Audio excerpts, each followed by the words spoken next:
Morning students. आज हम unit second का आपका जो टॉपिक है रामाधारी सिंह दिनकर का परिचय और भारत एक है संस्कृति, ये देखेंगे। कल हमने उत्साह निबंध देखा था आचार्य रामचंद्र शुक्ल का, ये यूनिट सेकंड का पहला टॉपिक था। ये सेकंड टॉपिक है आपका आचार्य रामचंद्र शुक्ल वाला सेकंड टॉपिक है। अब हम थर्ड टॉपिक देखेंगे, रामाधारी सिंह दिनकर का पाठ परिचय, भारत एक है संस्कृति। तो सबसे पहले हम इनका जीवन परिचय देखेंगे। तो इनका उपनाम जो था, इनका पूरा नाम रामाधारी सिंह दिनकर था और इनको दिनकर के नाम से जाना जाता था। और इनका पूरा नाम क्या था? रामाधारी सिंह दिनकर। इनका जन्म 23 सितंबर 1908 में सिमरिया बिहार में हुआ था और इनका निधन 24 अप्रैल 1974 में चेन्नई तमिलनाडु में हुआ था। राष्ट्रकवि के रूप में समादत्त और लोकप्रिय रामाधारी सिंह दिनकर का जन्म 23 सितंबर 1908 को बिहार के बेगूसराय जिले के सिमरिया ग्राम में एक कृषक परिवार में हुआ। बचपन संघर्षमय रहा, जहां स्कूल जाने के लिए पैदल चल गंगा घाट जाना होता था, फिर गंगा के पार उत्तर पैदल चलना पड़ता था। पटना विश्वविद्यालय से इन्होंने बीए की परीक्षा पास करने के बाद आजीविका के लिए पहले अध्यापक बने, फिर बिहार सरकार में सब रजिस्ट्रार की नौकरी की। अंग्रेज सरकार के युद्ध प्रचार विभाग में रहे और उनके खिलाफ ही कविताएं लिखते रहे। आज़ादी के बाद मुजफ्फरपुर कॉलेज में हिंदी के विभागाध्यक्ष बनकर गए। 1952 में उन्हें राज्यसभा के लिए चुन लिया गया, जहां 2 कार्यकालों तक उन्होंने संसद सदस्य के रूप में योगदान किया। इसके उपरांत वह भागलपुर विश्वविद्यालय के उप कुलपति नियुक्त किए गए और इसके 1 वर्ष बाद ही भारत सरकार ने उन्हें अपना हिंदी सलाहकार नियुक्त कर पुनः दिल्ली बुला लिया।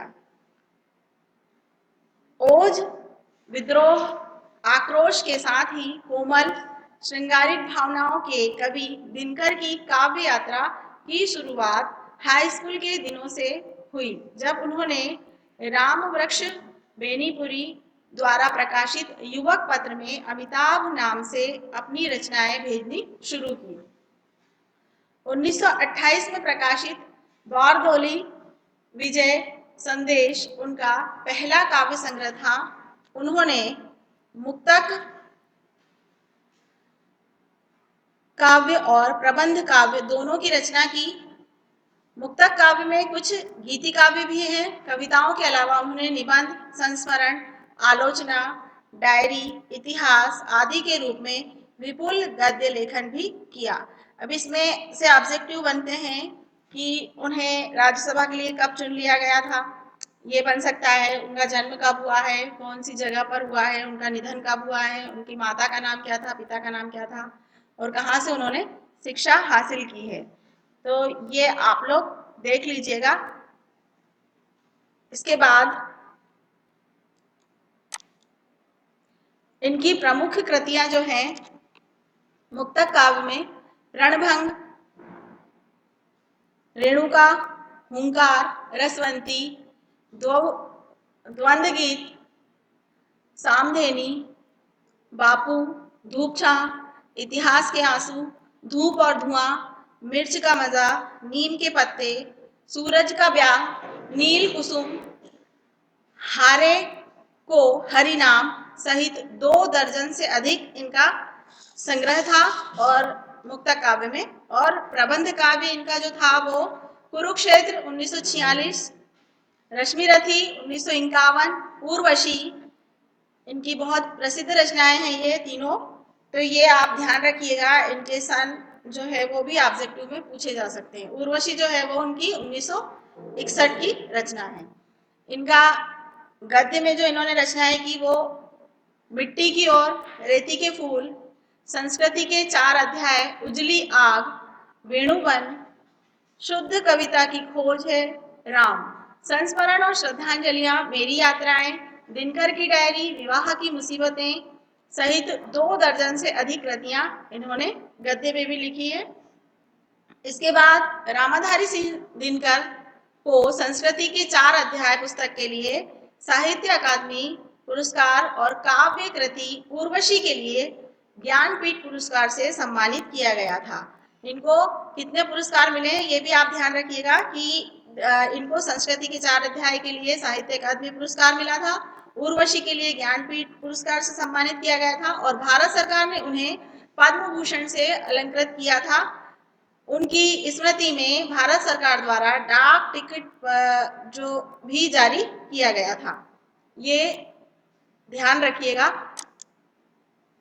भारत एक निबंध, अब जो टॉपिक है आपके सिलेबस में उसका सारांश हम देखेंगे कि इन्होंने भारत एक निबंध जो रचना की है उसमें क्या दिया हुआ है। भारत मेरा देश है और मुझे भारतीय होने पर गर्व है। ये विश्व का 7वां सबसे बड़ा और विश्व में दूसरा सबसे अधिक जनसंख्या वाला देश है। इसे भारत, हिंदुस्तान और आर्यव्रत के नाम से भी जाना जाता है।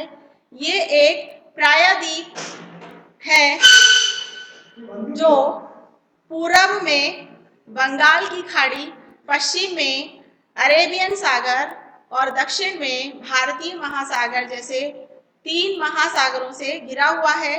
भारत का राष्ट्रीय पशु चीता, राष्ट्रीय पक्षी मोर, राष्ट्रीय फूल कमल और राष्ट्रीय फल आम है। भारतीय झंडे में 3 रंग हैं। केसरिया का मतलब शुद्धता, सबसे ऊपर सफेद अर्थात शांति, बीच में जो अशोक चक्र है और हरा रंग का अर्थ है उर्वरता। सबसे नीचे अशोक चक्र में बराबर भागों में 24 तीलियां हैं। भारत का राष्ट्रगान जन गण मन, राष्ट्रीय गीत वंदे मातरम और राष्ट्रीय खेल हॉकी है। ये भी याद रखिएगा आप कि हमारे भारत के जो राष्ट्रीय गीत क्या है, राष्ट्रीय गान क्या है और राष्ट्रीय खेल क्या है। पशु पक्षी जो भी मैंने बताया है ये सारी चीजें भी ऑब्जेक्टिव में पूछी जा सकती है। भारत एक ऐसा देश है जहाँ लोग अलग अलग भाषा बोलते हैं और विभिन्न जाति, धर्म, संप्रदाय और संस्कृति के लोग एक साथ रहते हैं। यहाँ पर विविधता में एकता दिखाई देती है। इसी वजह से भारत में विविधता में एकता का ये आम कथन प्रसिद्ध है। इसे आध्यात्मिकता, दर्शन, विज्ञान और प्रौद्योगिकी की भूमि भी कहा जाता है। प्राचीन समय से ही यहाँ विभिन्न धर्मों के लोग जैसे हिंदू, मुस्लिम, सिख, ईसाई, जैन और यहूदी एक साथ रहते हैं। ये देश अपने कृषि और खेती के लिए प्रसिद्ध है, जो प्राचीन समय से ही इसका आधार रही है। ये अपने पैदा किए हुए अनाज और फल इस्तेमाल करता है। ये एक प्रसिद्ध पर्यटन का स्वर्ग है क्योंकि पूरे विश्व के लोगों को अपनी ओर आकर्षित करता है। ये स्मारकों, मकबरों, चर्चों, ऐतिहासिक इमारतों, मंदिर, संग्रहालयों, रमणीय दृश्य, वन्य जीव अभ्यारण्य, वास्तुशिल्प की जगह आदि इसके राजस्व का जरिया है। ये वो जगह है जहाँ ताजमहल, फतेहपुर सीकरी, स्वर्ण मंदिर, कुतुब मीनार, लाल किला, ऊटी, नीलगिरी, कश्मीर, खजुराहो, अजंता और एलोरा की गुफाएं आदि आश्चर्य मौजूद हैं। ये एक महान नदियों, पहाड़ों, घाटियों, झील और महासागरों का देश है जो गन्ना, कपास, जूट, चावल, गेहूं, दाल आदि फसलों के उत्पादन के लिए प्रसिद्ध है। ये एक ऐसा देश है जहां महान नेता शिवाजी, गांधी जी, नेहरू, डॉक्टर अंबेडकर आदि महान वैज्ञानिकों, doctor Jagadish Chandra Basu, doctor Homi Bhabha, doctor CV Raman, doctor Narlikar आदि और महान समाज सुधारकों P.N. शेषन, पदुरंगा शास्त्री, अलवले आदि ने जन्म लिया। ये एक ऐसा देश है जहां शांति और एकता के साथ विविधता मौजूद है। अब हम इसके कुछ सही विकल्प देखेंगे। तो प्रस्तुत पाठ किस विधा में लिखा गया है? यहाँ पर 3 ऑप्शन बताए गए हैं, कथा विधा, व्यंग विधा और निबंध विधा। तो ये रामाधारी सिंह दिनकर के द्वारा लिखा गया गद्य का निबंध विधा के अंतर्गत आता है। ठीक है, इसके बाद अगला विकल्प देखेंगे हम, लेखक ने भाषा भेद पर सफलता प्राप्त करने के लिए किस भाषा का प्रचार करने की सलाह दी है? तो लेखक ने 3 ऑप्शन दिए हुए हैं, संस्कृत की, हिंदी की, उर्दू की। तो लेखक ने हिंदी की हिंदी भाषा का प्रचार करने के लिए सलाह दी है। आपको एक बात और बता दूं, इसमें 3 ऑप्शन दिए हुए हैं, आपको 4 ऑप्शन में भी पूछा जा सकता है। पहाड़ और रेगिस्तान की जिंदगी के बारे में लेखक क्या कहता है? जरा मुश्किल होती है, सहज होती है, सुविधा अनुसार होती है। तो पहाड़ और रेगिस्तान की जिंदगी जो होती है वो क्या होती है? मुश्किल होती है। तो इसका ऑप्शन क्या आएगा? सही ऑप्शन आएगा जरा मुश्किल होती है। अगला विकल्प है आपका, भारत में के उस स्थान का नाम बताइए वर्षा जहां वर्षा या तो नाम मात्र होती है या होती ही नहीं है। तो इसके 3 ऑप्शन दिए हुए हैं, चेरापूंजी में, थार की मरुभूमि में और गिर में। तो इसका सही उत्तर आएगा थार की मरुभूमि में। इसके बाद अगला विकल्प आता है आपका, भारतीय इतिहास में राजपूत और मराठे क्यों सुप्रसिद्ध हुए? 3 ऑप्शन दिए हुए हैं, वीरता के कारण, विचित्र वेशभूषा के कारण, परिश्रमी स्वभाव के कारण। तो राजपूत जो हैं वो अपनी वीरता के कारण जाने जाते थे। तो इसका सही आंसर जो आएगा वो आएगा वीरता के कारण।